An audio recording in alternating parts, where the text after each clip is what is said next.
And welcoming Coco to the stage for some beautiful spoken word.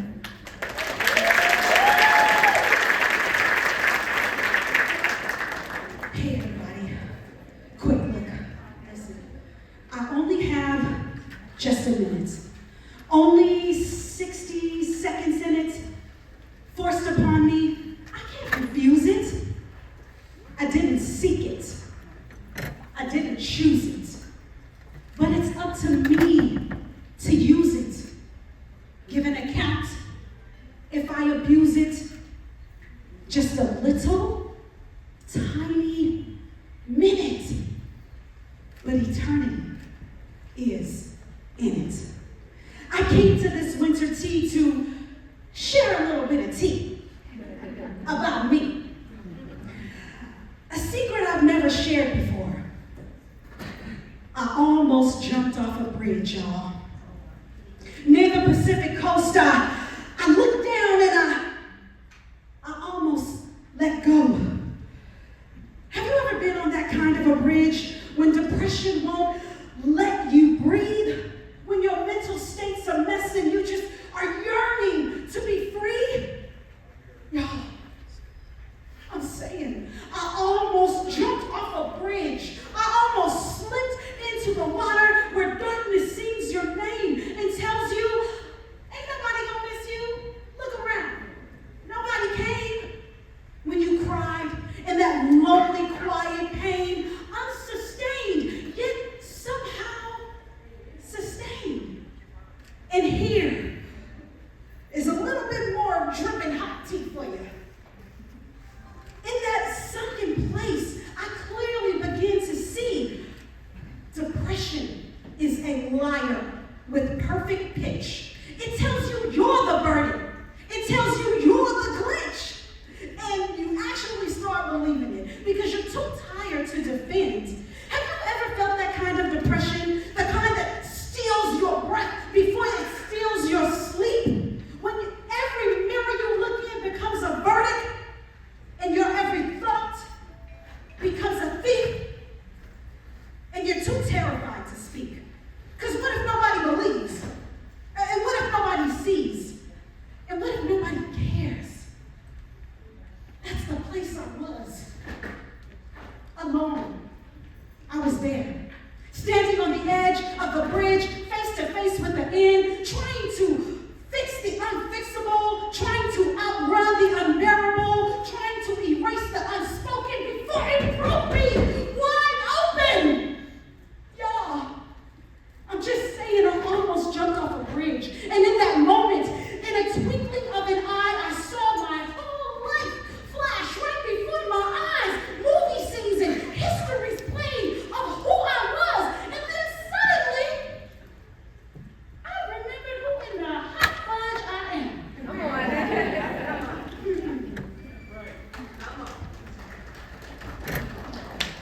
I began to see that all of my good days start to outweigh my bad days. And then I was reminded, like, I needed to find a way off this here bridge. So I don't turn some temporary pain or drama into a lifetime of trauma for my kids and my mom. Nah, I had to find a way to brave the day, to face my own face. So slowly, I mustered up the seed of faith and just enough script to cross over it. Y'all, like it was a bridge over troubled waters and I was walking like I was Jesus or something. Unfathomable. Look, I know it's kind of unthinkable what I'm saying, but one step at a time, I started to breathe deeply. And I told depression, hey, homie, right here, this is where you leave. And as I walked off that bridge of suicide, my first call wasn't to my kin to say goodbye. It was to 988 to say, I need help. I need a lifeline. And a therapist began to pull me back so gently with EMDR and CBT meditations and affirmations became the air I breathed. And if only I had knew all along, y'all, the remedy was me. Come on. Oh my God. So I started to think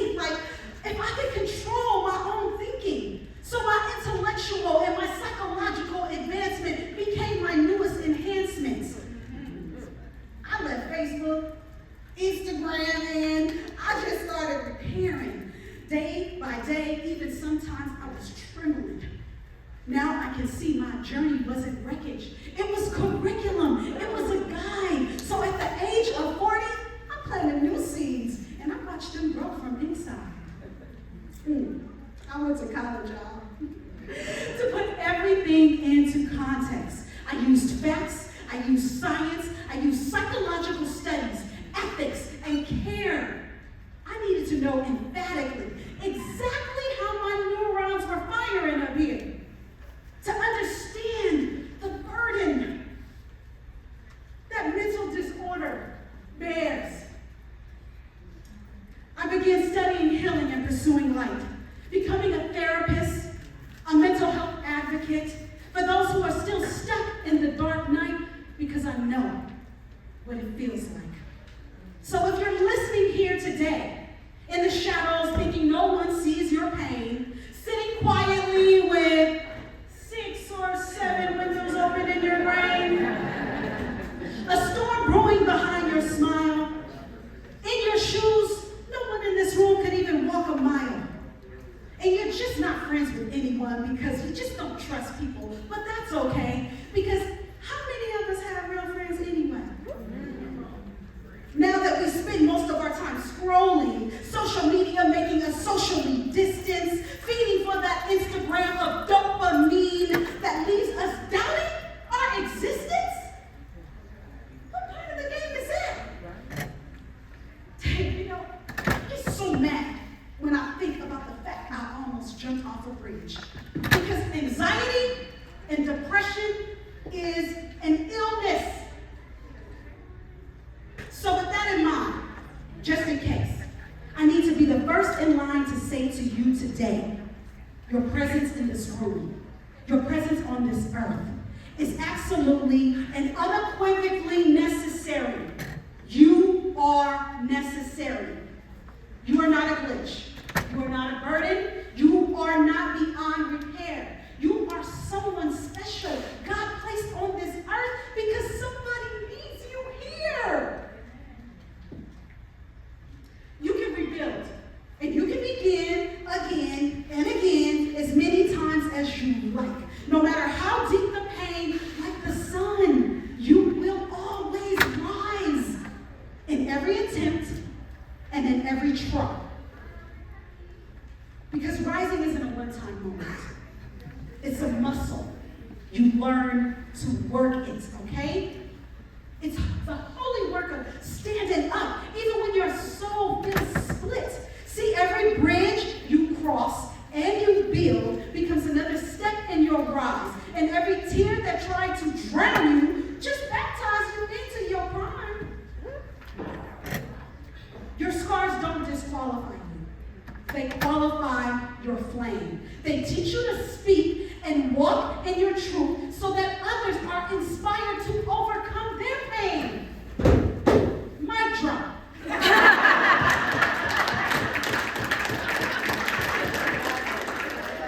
So, here's the real tea for today. The natural herbal kind that I traveled to hell to claim.